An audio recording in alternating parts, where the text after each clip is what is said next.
All right. Back for more action, no doubt. So if I'm going to carry on with my example D, x plus 4 squared. What this really means is x plus 4 times itself. Now be very careful with this because a lot of people make a certain mistake. Now I'm not going to show you that mistake because you're likely to do it. What does this look like in multiple operations? Well, you could say x times the second binomial, so that would be x times x plus 4, plus 4, and then times x plus 4. And you could carry it out, and you would get x squared plus 4x plus 4x plus 16. Or your answer would be x squared plus 8x plus 16. And that would be your answer. All right. Now, to create space to FOIL that out, I'm just going to simply erase this.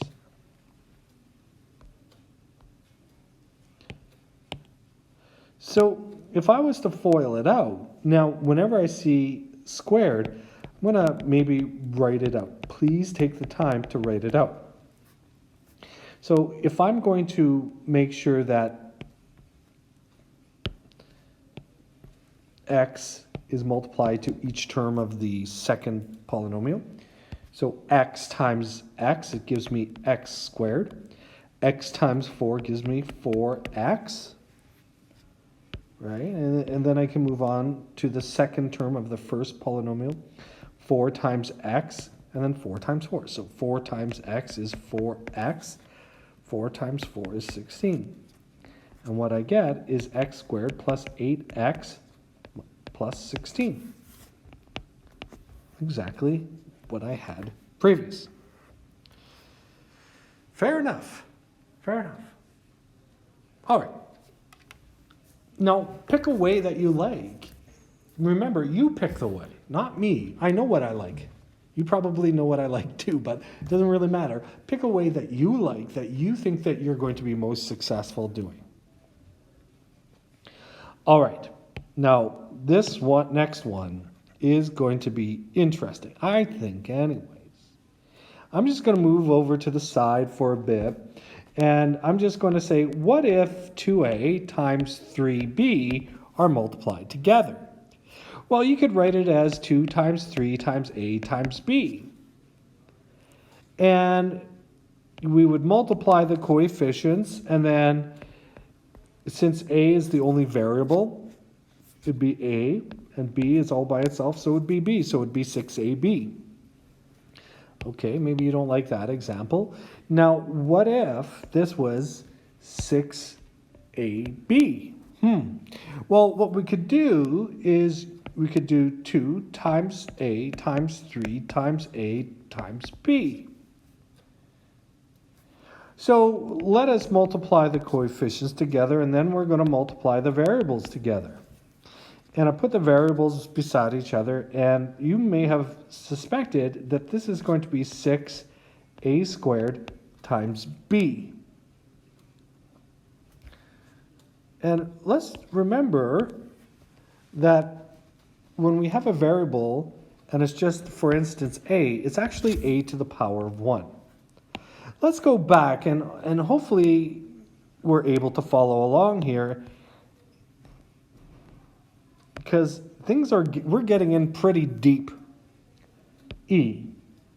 So my multiple operations is going to look like this. So I have to do x times that to y times that. So it's really going to be x times 3x minus 5y.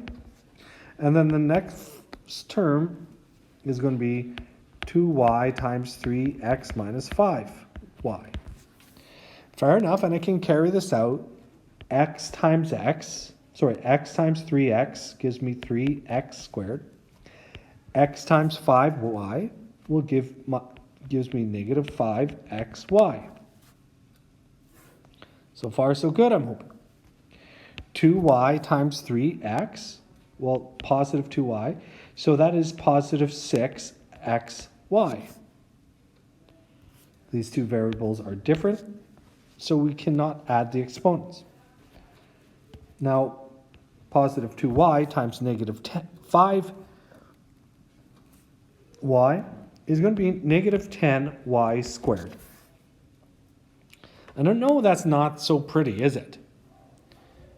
But let me go on and, oh, hold on, whoa, I better collect like terms. The only like terms that we have are this and this. They have the exact same exponents, exact same variables to the exact same exponents. So this is really 3x squared. So minus 5xy plus 6xy leaves me with positive xy. Right? You can just combine the coefficients. And minus 10y squared is all by itself. There's nothing like it. All right, let's FOIL this out. And I'm going to FOIL this out, and I'm going to maybe write it in a different color here. Green, why not? X plus 2y times 3x minus 5y. So again, I am going to FOIL this out, or I'm just going to make sure that every term of each polynomial kisses every term of the other polynomial. So x times 3x, x times negative 5y. So x times 3x is 3x squared. X times negative 5y is minus 5xy. And then I go to this next term. 2y times 3x, 2y times negative 5y. 2y times 3x gives me, well, I'm going to multiply the coefficients. 2 times 3 is 6. Then I multiply the variables. X times y is xy. Last but not least, 2y times negative 5y. So I'm going to multiply the coefficients. 2 times negative 5 is negative 10. Y times y is y squared. So when I combine them, I'm going to get 3x squared. And these are the only two like terms. So negative 5xy plus 6xy leaves me with 1xy. And then minus 10y gives minus 10y squared. Hope you enjoyed the lesson, because this is where things are going to start to pick up. I'm hoping, anyways. It should be a little bit more exciting. And thankfully, there's practice that you can do. Please ask